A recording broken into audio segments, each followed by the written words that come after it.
Thank you very much. Can you hear me? Okay. I'd like to thank the organizers for the invitation. It's very nice. This is my second time back in Singapore, and it's always a pleasure to be here, where it's nice to be inside and doing mathematics. So, and also this is, I realize this is a meeting in honor of Ted and Hugh. And I think that in this area that we work in, Ted has done this fundamental work that we always have to talk about. Of course, today I'm skipping it because everybody knows about it, but I will mention that the Slaiman-Steele lemma was the very first place where the marker constructions was done, and so this is becoming our standard tool that all of the work depends on it. And as a Hugh, of course, most of you know this, but particularly Hugh students, I think a lot of them take pride in mentioning that I am a grandson, mathematical grandson of Hugh. And so that's of course the connection we have over there. So I'm glad to be here to give this talk. And let me see. Do this. Okay. I'd like to mention that this is some work done joint with 3 other people. Steve Jackson is here, and also 2 of our students, Ed Krohn, who has obtained a PhD from UNT several years ago, and also Brendan Seward. This work has been, I think we started to do this in 2013, so it has been a while. And it was the work that in the slides over here are all joint work among the 4 people over here, and the results are summarized in the paper, in the preprint that's available on arXiv and also at my website called Continuous Combinatorics of Bidding Group Actions. And so for that reason, I will not mention any individual contributors in this talk. So you can take it that all of the results are joint work, okay?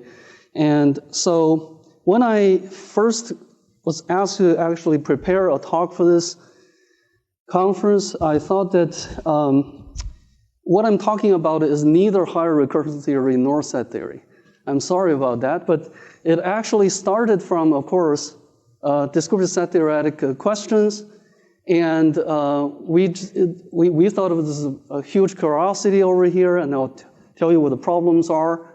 And we thought it was a really interesting mathematical problem.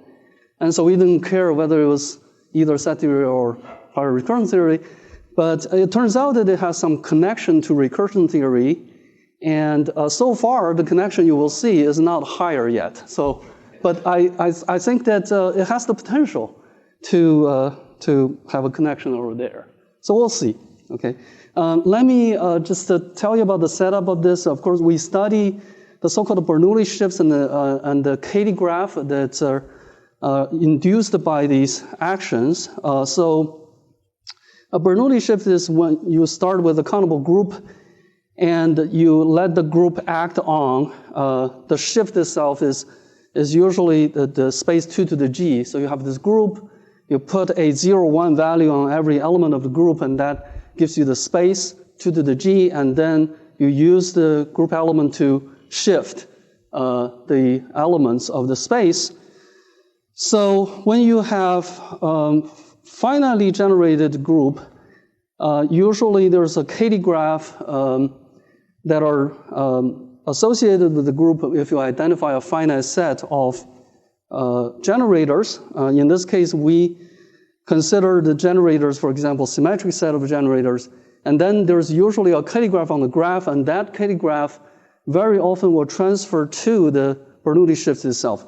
So let me draw just a picture over here that, for example, suppose our group is Z with the usual generator set being -1 to 1.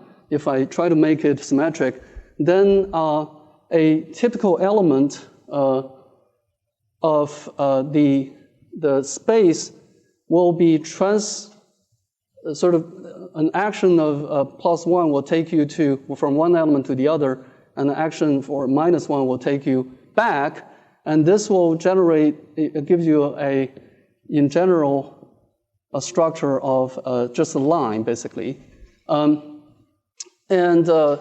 So very often what we consider is the symmetric graph over here. So the KD graph just looks like typically just like a bi-infinite line over here. And of course, this only happens when I consider the free part of it. So that's why I use this notation f of 2 to the z. This is standing for free part. And only on the free part you'll see this faithfully being represented. If it's not free, of course, you have certain points being maybe identified with the others, and then the graph will not literally look like this. So of course, you can actually do this kind of study on Abelian groups such as z squared, z cubed, whatever, and also for example, if you put free group on it with n generators, usually these are graphs, also tree-like KD graphs that you can put on all the orbits. So in this talk over here, I will concentrate a whole lot on this space, which is z squared. For z squared, of course, the KD graph, I will show you that the KD graph, a typical graph of an orbit just looks like that. So it's a very boring thing that you have this grid graph over here, what we called. So when we refer to grid graph, we always think of this as just a very boring graph like that. And what are the questions that we're interested in? This space over here, if you think about it, it has uncountably many, continuum many orbits. Each one looks like this if you look at the graph structure. And you can ask a lot of questions. So before I talk about the finite shift of subshift of finite type, you can ask a lot of questions about these things.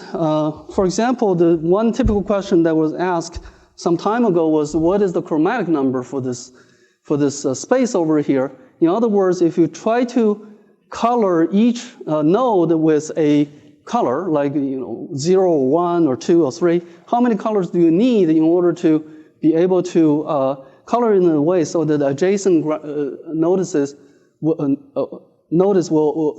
will actually get different colors? So of course, this is a question that has to do with whether you're allowed to color it using what type of functions. So if you have the full axiom choice, you have no definability requirement, then you can color such a graph using 2 colors, just the checkerboard pattern, okay? But as soon as you put in some sort of definability restriction over there, then the answer will stop to be 2. So for example, in this case over here, Steve and I figured out, I think a long time ago, at least 15 years ago, that there is a continuous coloring of this space with 4 colors. So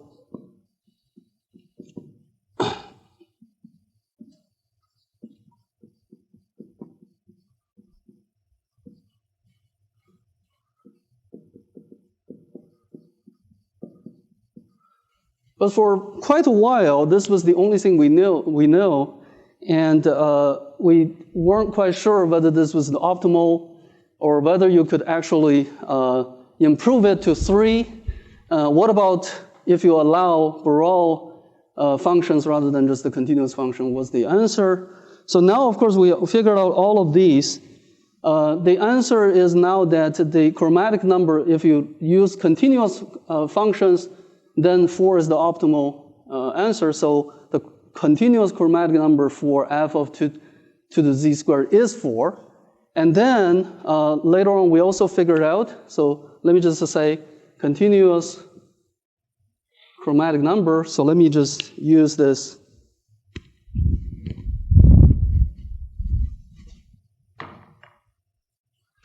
Use this continuous chromatic number of f of 2 to the z squared is actually 4. And if you allow Borel functions rather than just the continuous functions in general, then you can reduce it to 3. Of course, for general reasons, we know that less than 3 is impossible because just having the checkerboard pattern is impossible. Okay, so these are the questions that are motivated the questions that I'm talking about today, which is that early on we noticed that these chromatic number questions can be reformulated in another way, which is to say that whether there are certain kind of graph homomorphisms. So the question is whether there exists, for example, a continuous graph homomorphism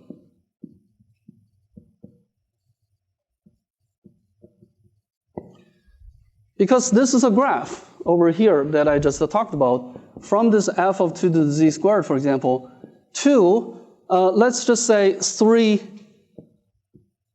just this very simple complete graph with 3 nodes over here. And this question, whether there's a continuous graph homomorphism to K3, is exactly the same question whether there's a continuous coloring of this with 3 colors. So, in other words, this is a more general setting that if you ask a broad chromatic number questions or continuous chromatic number questions, you may as well ask a more generalized kind of question, which is whether there are certain graph homomorphisms from this thing to some sort of finite graph. Okay. And later on, we actually considered an even more generalization of this, which is the subset of finite type. So those of you who know this concept, of course, you will find this to be one equivalent form of the definition. But if you didn't know it, it doesn't matter. I'm not going to use it in any shape or form in this talk. But just to say that, for example, a Zn subshift, here you can think of a Z squared subshift of finite type. First of all, a subshift is a closed invariant subspace of the Bernoulli shift, not the Bernoulli shift itself, but a closed invariant subspace. And a subshift of finite type is one that is actually given, that is defined by putting some restrictions on your space by forbidding certain kind of finite patterns. So you identify a finite set of finite patterns, P1 through Pn, and then you say that, okay, I only look at those elements where these patterns don't occur. Okay, that will define a subshift of finite type, and to specify this, we could say that a subshift of finite type is specified by what coloring that you use and what patterns that you actually identify to forbid. So this, particularly the vector of patterns, is the parameter that determines what the subshift finite type is. Okay. So the question that the decision problem that we are interested in, the first question is the subshift problem, which is if I have a subshift of finite type, some sort of subshift y, is there a continuous equivariant map from this space to that subshift? Okay. Or you could ask the question, is there a Borel equivariant map from this Bernoulli shift to that subshift over there? And turns out that this is a more general question than even the graph homomorphism question. So let me just state the graph homomorphism problem, which is that given a finite graph, I already alluded to a little bit, which is that given a finite graph, we could ask that is there a continuous graph homomorphism from this space to that graph over there? Okay, we saw that this one question over there took us a while to figure out. So it's a non-trivial question. And in general, you could ask, is there a Borel graph homomorphism? Okay. In other words, you relax it a little bit and then see if it's possible to do it. And I'm going to mention also a third problem over here that we considered, which we call tiling problem. That is that given a finite set of finite tiles, so imagine that suppose a simplest kind of tile, I would say, is something like this. This is what we would call a 2 by 2, a tile over there. And another kind, for example, a 3 by 3 would be like this.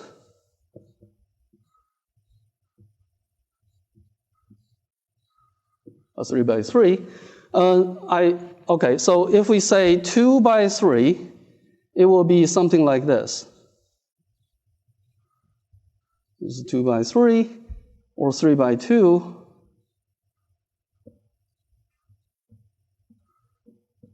Okay, so suppose that I ask the question that our objective is to use some of these tiles, for example, all 4 tiles over here, to continuously tile the entire space, the free part of 2 to the square. Can we do it? And so the answer is yes. I'm just leaking my.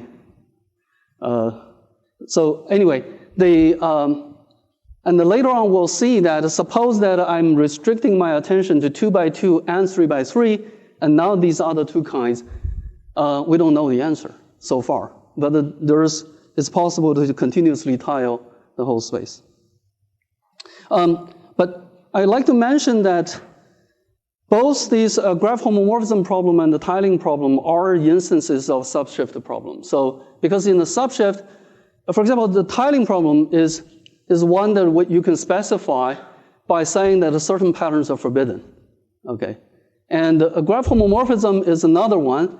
You could say that certain patterns are forbidden because having this, suppose you label the 3 notices over here by 0, 1, 2, you would say that a pattern where 2 zeros are adjacent, or a pattern where 2 ones are adjacent, etc. These are forbidden. You cannot have them. Okay.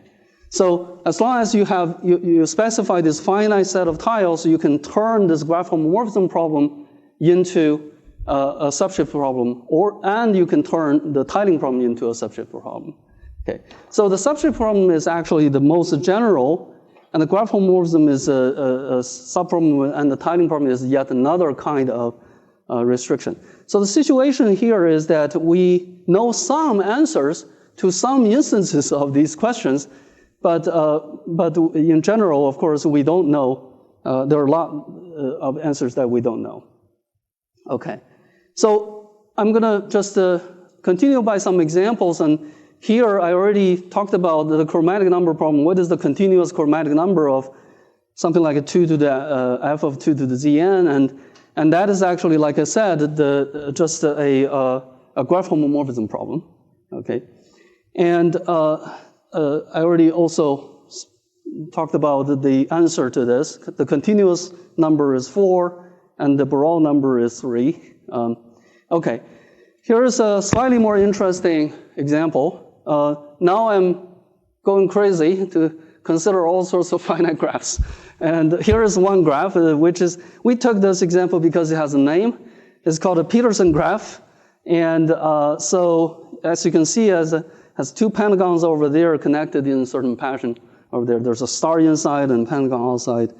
And, okay, and the question is there a graph homomorphism, continuous graph homomorphism from f of 2 to the z squared to that graph over there?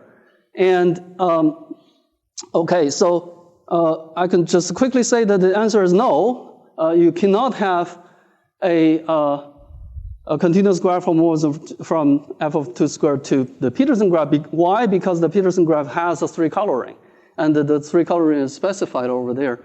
I specified the 0, 1, 2 over there. So obviously, if you did have the graph homomorphism from f of 2 to the z squared to the Peterson graph, then you can compose it with the 3 coloring, which is a graph homomorphism, to get a 3 coloring for the original graph, which we know is impossible. Okay, so this is kind of a disguised trivial problem. Okay, but looks more complicated. Here's another one. So here's another graph with pentagons and stars, sort of. And it also has a name. It's called a Gersh graph. And so once again, we picked these ones because they had names. And so we were thinking, okay, can we actually do these? And so because these examples motivated a lot of our results. And here I'll just peek ahead once again to say that for this one, there is a continuous graph homomorphism from f of 2 to the z squared into this graph. And the reason is fairly complicated. It requires a theorem.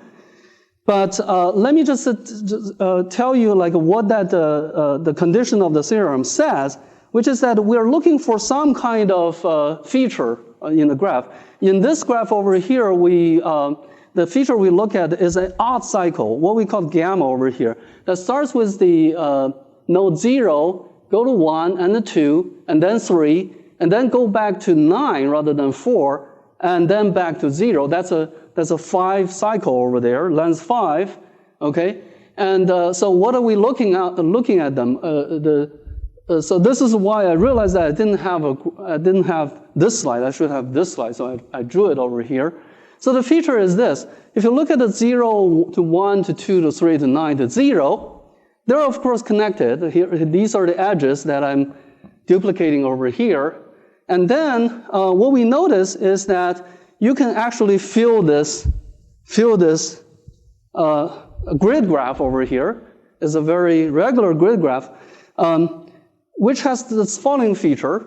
On the boundary is 0, 1, 2, 3, 9, 0, and then go to 6, back to 0, go to 6, back to 0. So it doesn't do too much, you know, to go back and forth a little bit, and then goes through this cycle again, and then go to 6, back to 0, go to 6, back to 0. So this boundary over here, if you use the language of homotopy, this is actually that gamma over there squared. So you repeat it essentially twice. Okay, you go through gamma, you actually go through some trivial things, because you go to somewhere and come back via the same route, and then you go through gamma again and come back. So this boundary over here is gamma squared, okay? And what feature it has is that you can fill this grid graph with actual nodes over there. Okay, so for example, let's take a look at the 0 to 1 to 2 to 6 and back to 0. It's actually one way to read the graph. Okay, and let me just take an arbitrary other one, which is 5 to 10 to 8 to 4. You can see the 5 to 10 to 8 to 4. I hope it works. So that is another square over there. Okay, so when I draw things this way, from the homotopy theory, I could consider all of these 4 squares being trivial. Okay, just imagine that you're on a plane and you have all these nodes over there, all these points, and every time you have a 4 square like this, you fill the inside, and then you'll be able to deform this cycle back to a single point. Okay, so when you have filled all of these things, you can actually from the homotopy theory point of view, this is basically saying that a gamma square is equal to identity. It's the same thing. Okay. So turns out that if you have an odd cycle with some kind of finite order over there, which is what this is saying in the homotopy group, that is considered this way, then that's a very good sign. That's a positive sign over there. Under these circumstances, you always have a continuous graph homomorphism from f of 2 to the z squared to this finite graph. So this is I'm sorry. Yeah, anyway, this is a slightly non-trivial example of when you can do it. So we got, after this kind of examples, we got greedy. We say, oh yeah, we know a lot about these.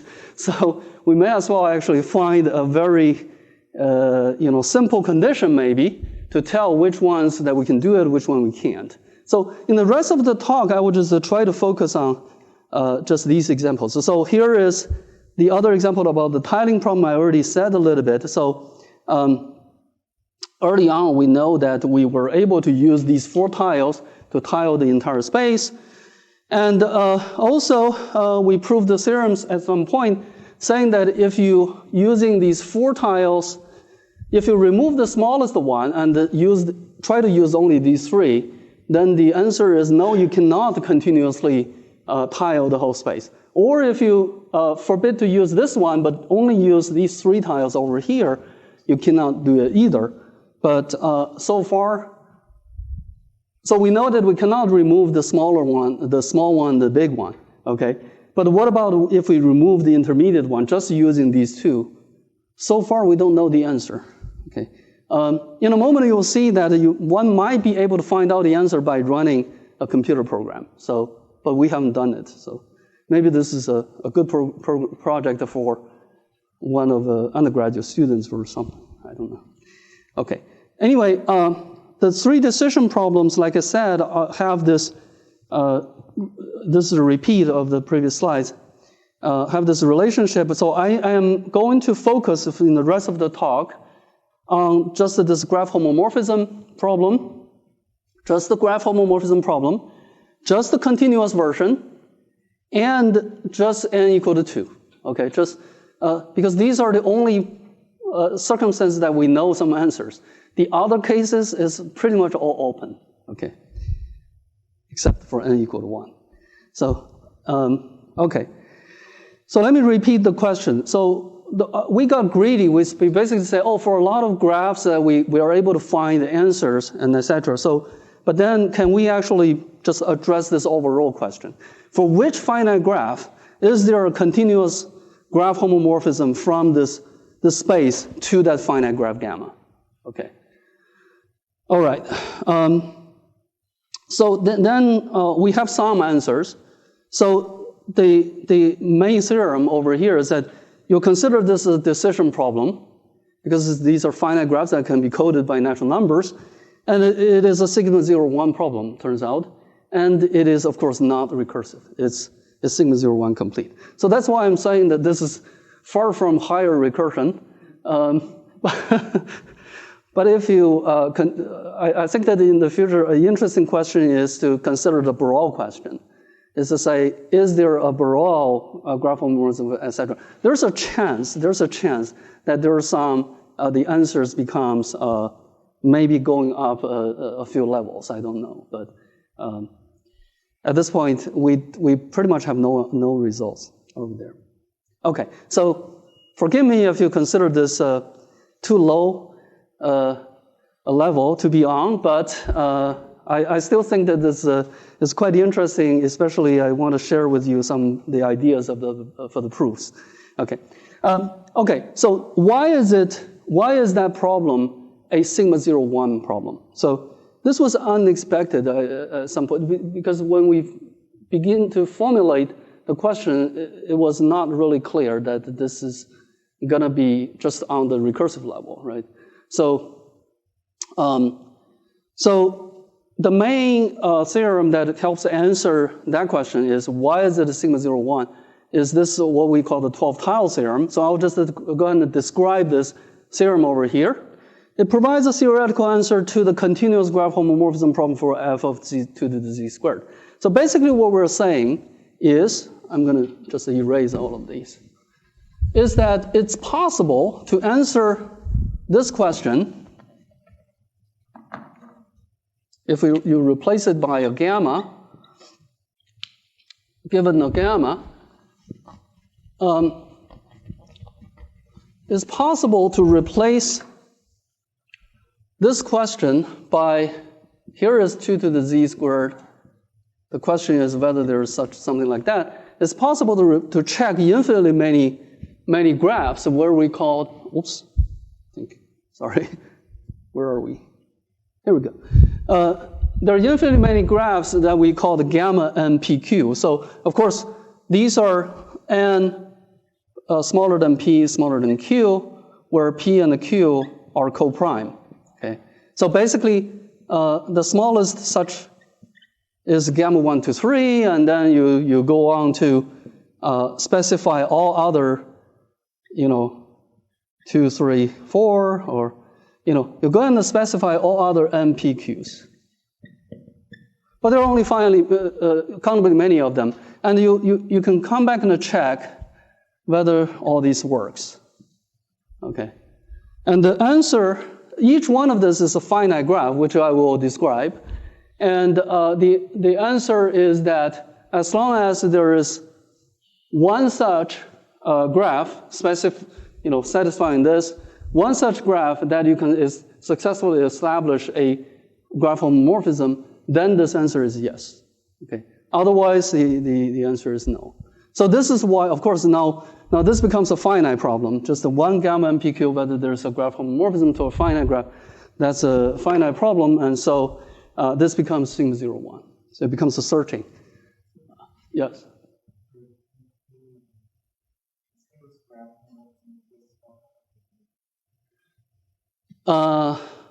Let's see. So, well, it is continuous. What do you mean by how complicated?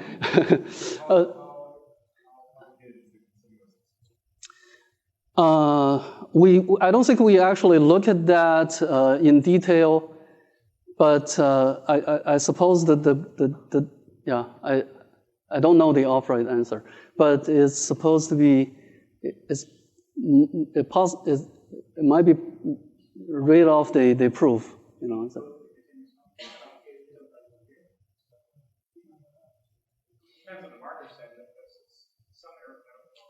Right.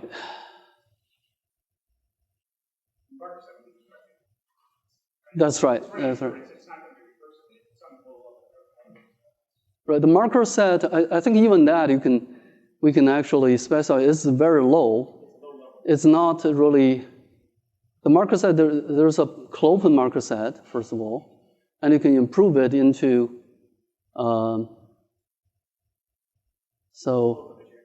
But right. Right. Okay.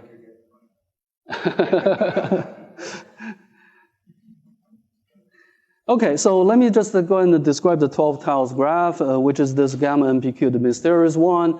What the construction of this is that we specify. So forget about erase from your memory the use of the word tile. We're going to use it in a different way.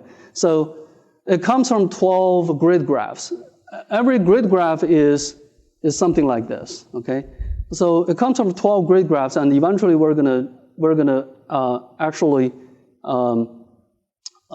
glue some parts of the grid graphs together, and so to form this gamma MPQ. Okay, so the definition involves 12 finite grid graphs, and these 12 tiles, for the sake of easy description, we call them, some of them torus tiles, and some of them commutativity tiles, and some of them long horizontal tiles and long vertical tiles. So this, of course, I realize it don't mean anything.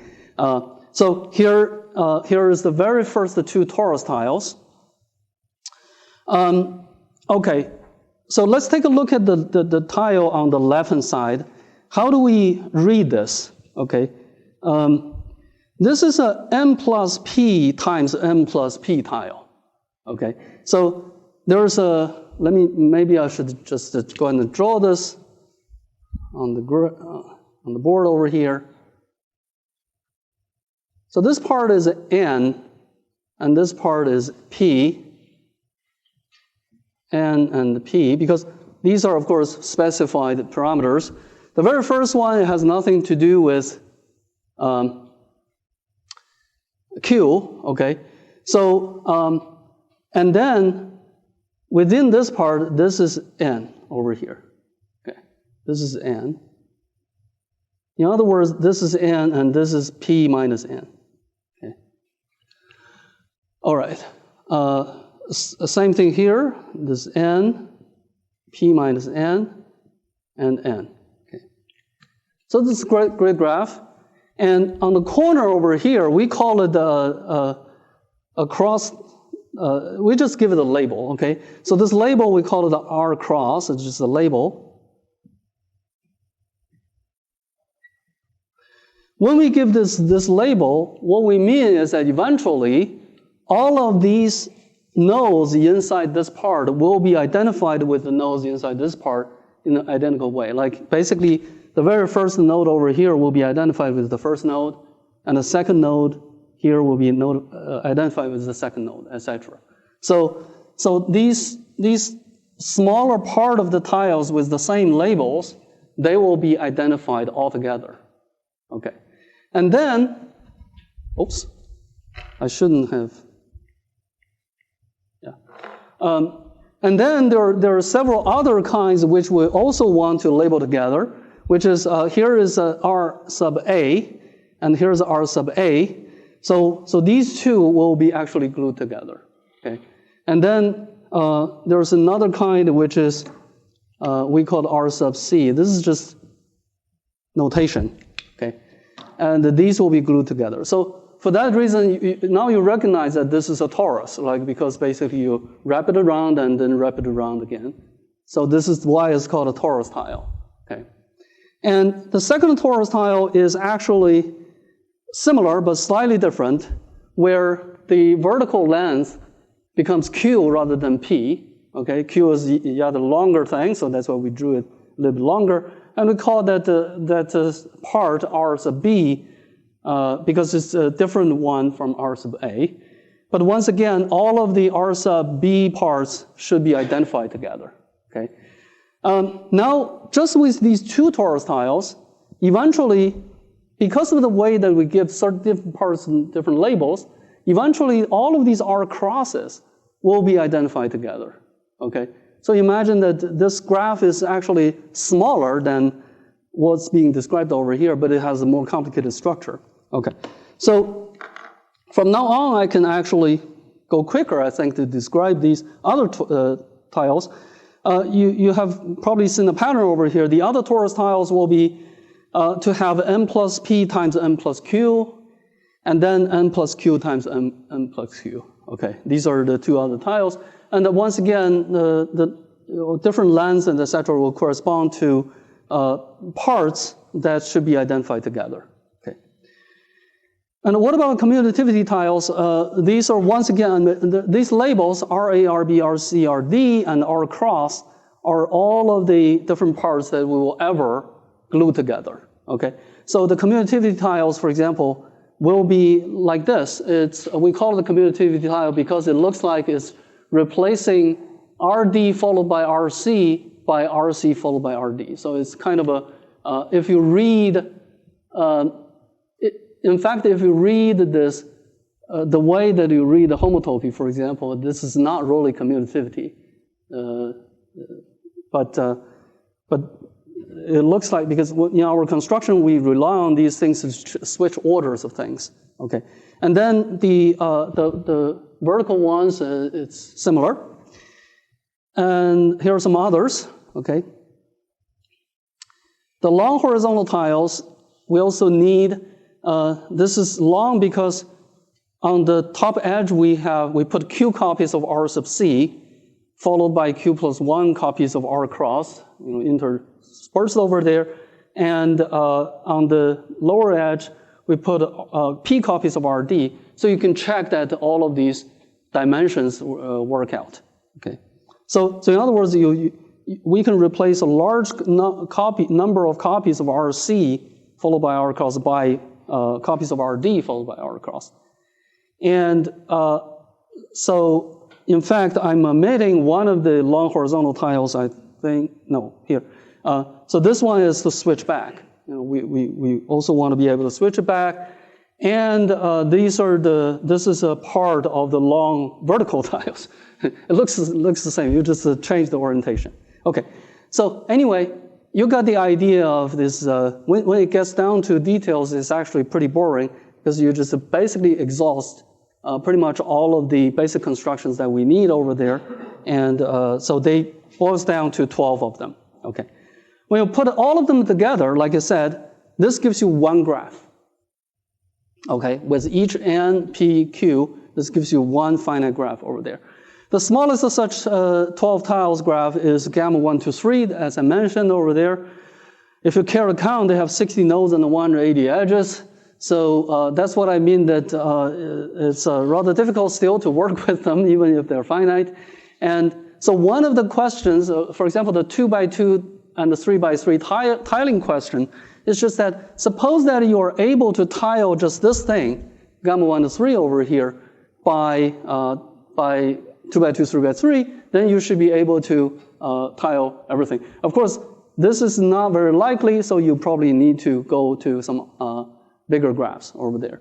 So I'm not savvy enough with my computer to do this kind of checking, but so far we have some ideas how to go about a theoretical proof, but that's only for 2 by 2 and 3 by 3. That's frustrating.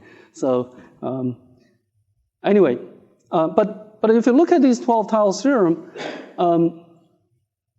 it does allow us to claim that the continuous graph homomorphism question is just a RE question or CE question. And then the next part, I still have some time, is to really see that the set of all, this question over decision problem over here is not computable. So I'm going to just talk a little bit about the ideas behind the proof. One consequence of this is, of course, that this is not computable, so there's no telling how big you need to go in order to really know for sure that the answer is yes or no. So anyway, okay. I'm going to talk a little bit about how to prove. This is actually to us the interesting part, that to show that this is really not recursive and not computable. And so we have thought a whole lot about like how to reduce this, how to reduce a halting problem back to this question over here. And in fact, we do have a direct proof of reducing the halting problem, the Turing halting problem, to the subshift question, which is just use the subshift to mimic the behavior of Turing machine, which is kind of fun. But you can imagine how that's done. So anyway, here, because of the way that I described that a lot of these graph homomorphism problems depends on the consideration of homotopy groups of the certain graphs, okay, in this very special setting. Like every time you have this 4 cycle, you consider it trivial. So it turns out that the best way to approach it is to use the word problem for finally presented torsion-free groups. And so let's just take it for granted that this is undecidable because there are many different proofs of it. And our basic proof is to find a computable reduction of the word problem. So let me remind you what the word problem is.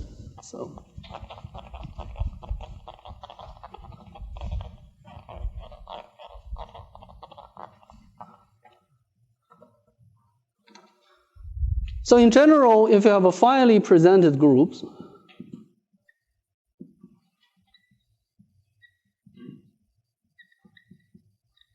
meaning that suppose that we have n many generators over here and a whole bunch of relations, R1 through Rk, whatever. Okay, these are words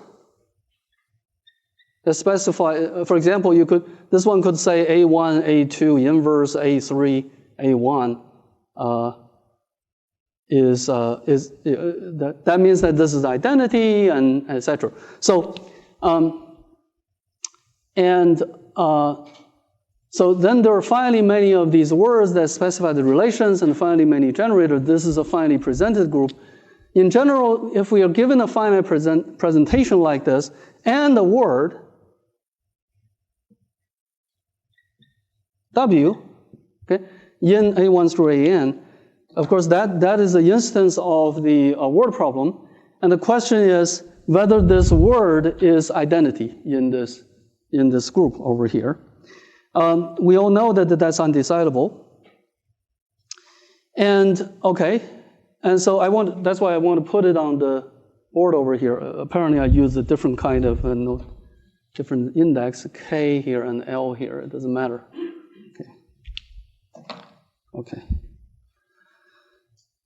Okay.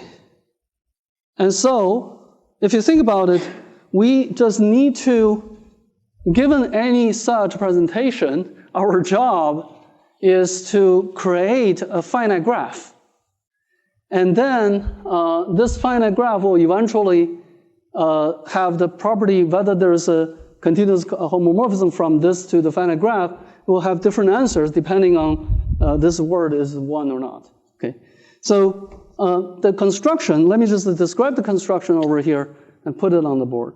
So the construction is, given this, we actually consider a yet different, slightly different finally presented graph, which is a presented group, which is that we want to introduce one more generator over there, Z, and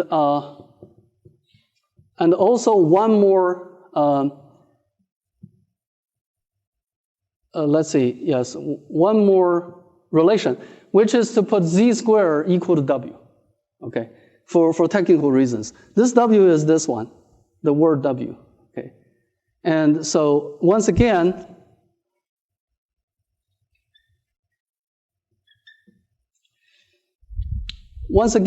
we start with the finally presented group, consider this new one, okay? This new group is actually nothing but, from a group theoretic point of view, is just the, some sort of quotient of this group free product with a group generated by Z. So anyway, okay, once we have this, we do make a graph.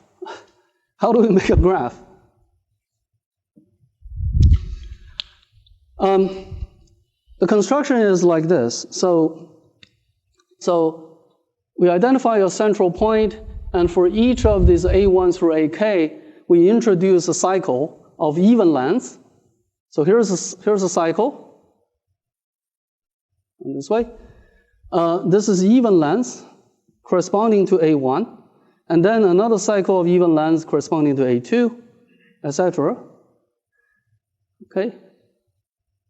AK, even length, and eventually we introduce one other cycle of odd length, and think of it as representing Z. Okay.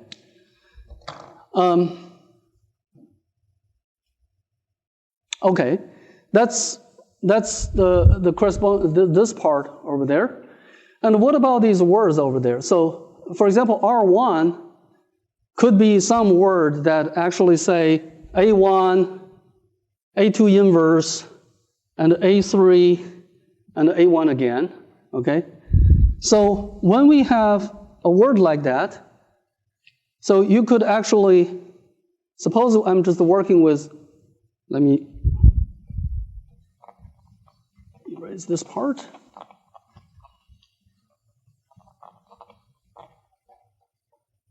Suppose I'm working with just this particular word over here, A1, A2 inverse, A3, A1. I'm sorry? Oh, okay, sorry. Okay, great.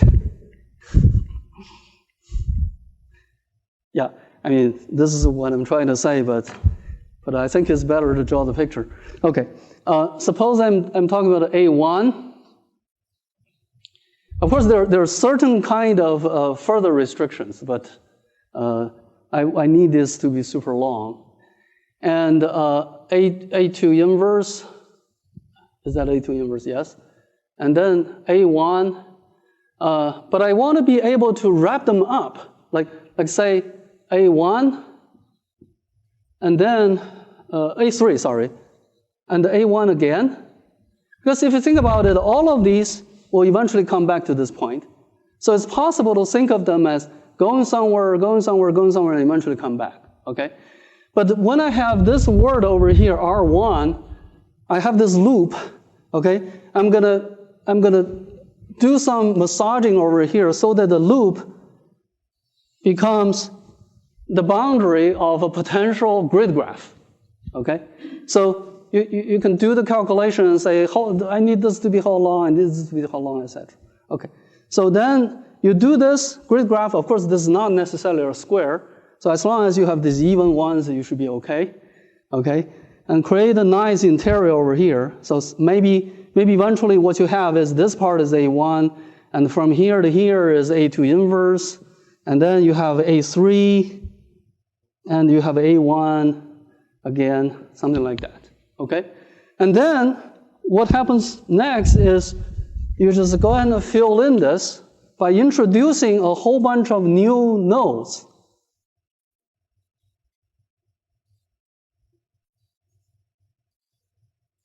Suppose this is like all of these graphs, all of these vertices, they line up this way. Then you just fill in the inside by introducing new nodes. All of these nodes inside are new, okay? So in other words, the graph itself is not just this, but also these new nodes. I'm drawing it this way only because I want you to see that the idea is I want to make this homotopic to identity, okay? So once again, this is another one, the z squared w inverse, we want it to be homotopic to identity, okay? So that's the construction of the graph. So you can see that this is using, in order to justify that this works, it takes a little bit of some kind of a standard theory of algebraic geometry to say that you can start from any finally generated graph. You can actually introduce a graph like this. If it was the two-dimensional version of it, like suppose that you introduce just a flat two-dimensional surface over here, then the graph will have its fundamental group will be exactly this. Okay. So here the fundamental group needs to be slightly redefined using these 4 cycles rather than the actual surface. But you got the same conclusion, which is that the fundamental group, the modified fundamental group, will be exactly this group over here.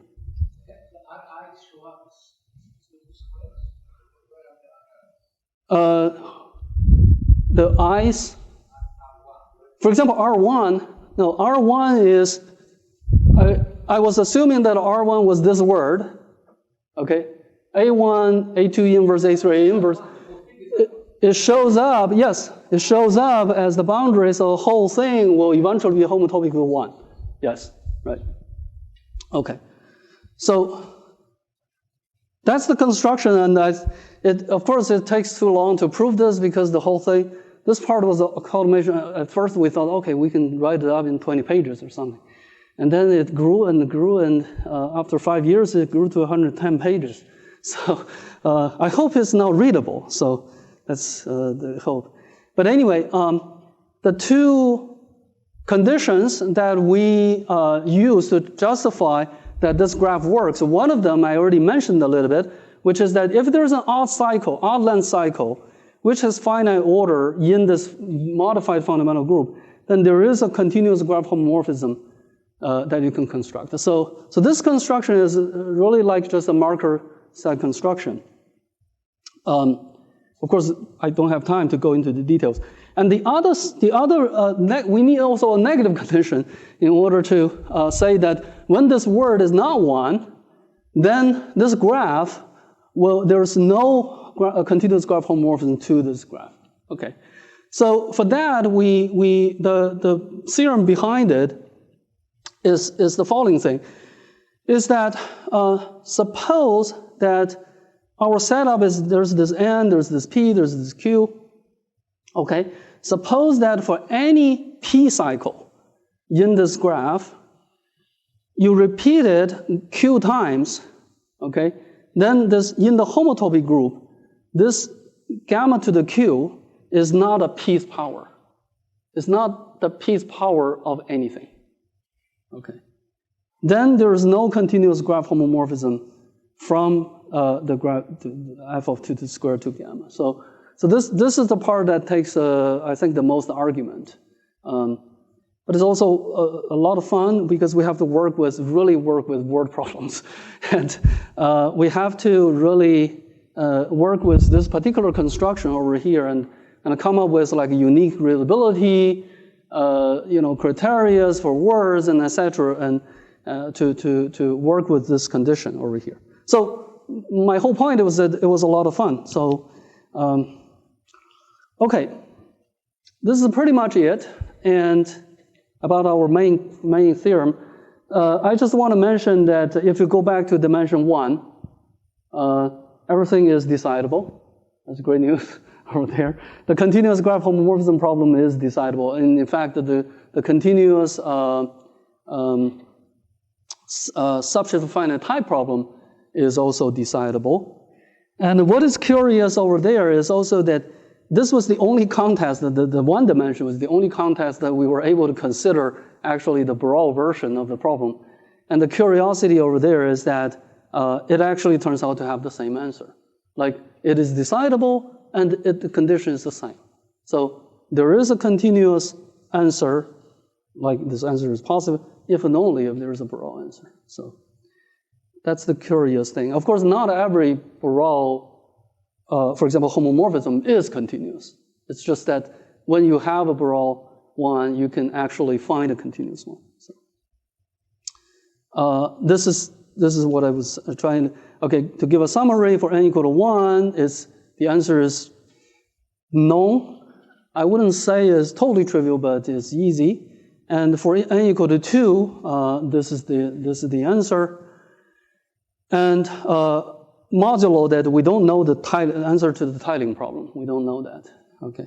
And then for every other case, higher dimension, Borel question, we don't know. So I suspect we were imagining maybe the Borel question, the answer might have something to do with higher recursion. So, and this is it. Thank you very much.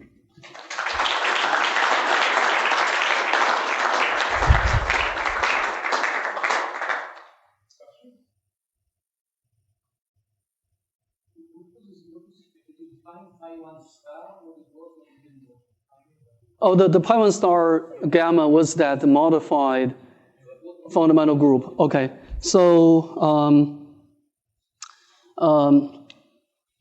so basically you define it. Okay, how do you define homotopy group? You fix a point in your graph and then consider all cycles, right? And then the cycles you can do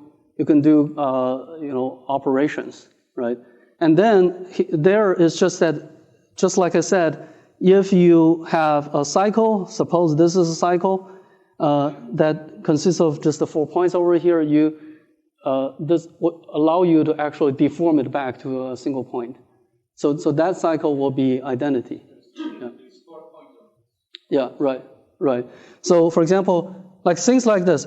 So let me give you an example. Like suppose somehow in your graph you introduce something like this. Then this would not be deformed. This would not be. It's not possible to deform this back to a single point, right? Right. Yes. Right. Well, it's a quotient group. Right. Right. It's the other way around. So yeah. Sorry.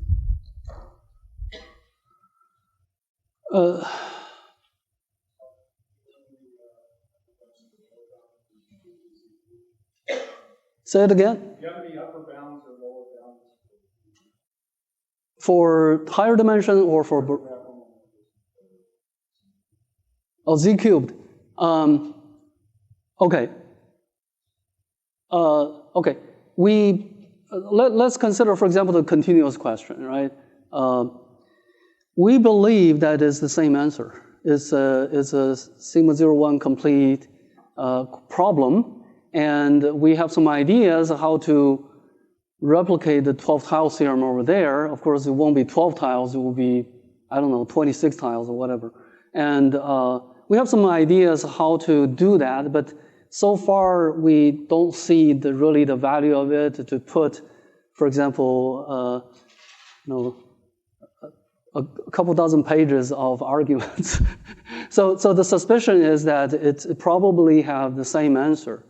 It's just right now our description of the second dimension, it doesn't really easily generalize to higher dimension.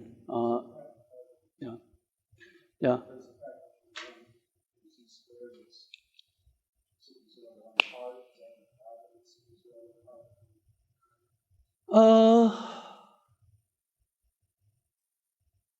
Well, I don't see that it's logically implying each other. So I think it's a parallel problem. Our suspicion is it has the same answer. Yeah. Is it not computable? That's okay. Well, maybe it's possible to deduce it. Yes.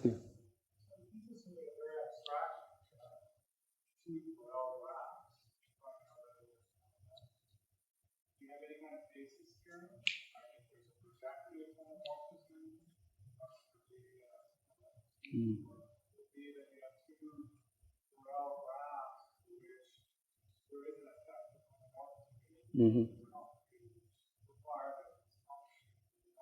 Yeah. That's right. Yeah.